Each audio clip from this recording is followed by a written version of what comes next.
of that now, so that you could, well, if you're a teacher, if you don't mind telling people about Jesus, but if you want to get on there and just take pictures and try to be cute, no, it's not. You have to learn how to tell other people about Jesus. These platforms mean more than what you think. Amen. God wants you to use these platforms before the prince of the power of the air begins to use you.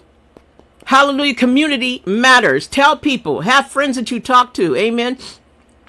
Verse 34 to 35, and it says, they say, ran to them saying, the Lord is risen indeed and hath appeared to Simon. Doesn't that sound good when you hear the Lord has risen?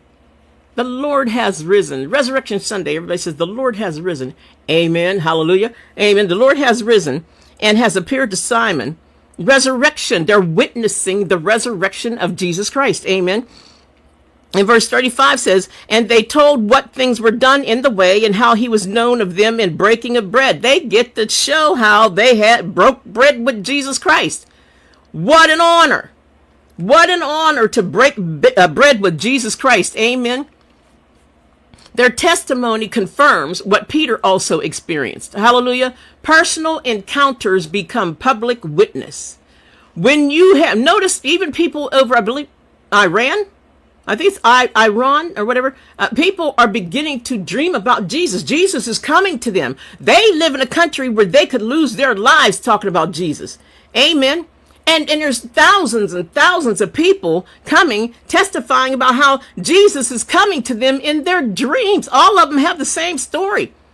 Jesus is coming to these people in their dreams, and they could die by telling people about it, and they're testifying about it by the thousands. It's happening very quickly. I think it was Iran or Iraq. I think it was Iran. Okay, so if these people can get killed for testifying about Jesus Christ, you can too. Amen. Hallelujah. Hallelujah. When you've seen the risen Christ, you can't keep it to yourself. You're not going to keep it to yourself. You're going to have to tell somebody.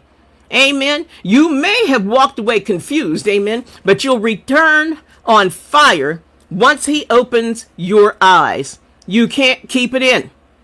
When you have Jesus in you, you cannot keep it in. You have to tell somebody. Now, verses 36 to 43, Jesus stands in the midst. Let's read it. And as they spoke,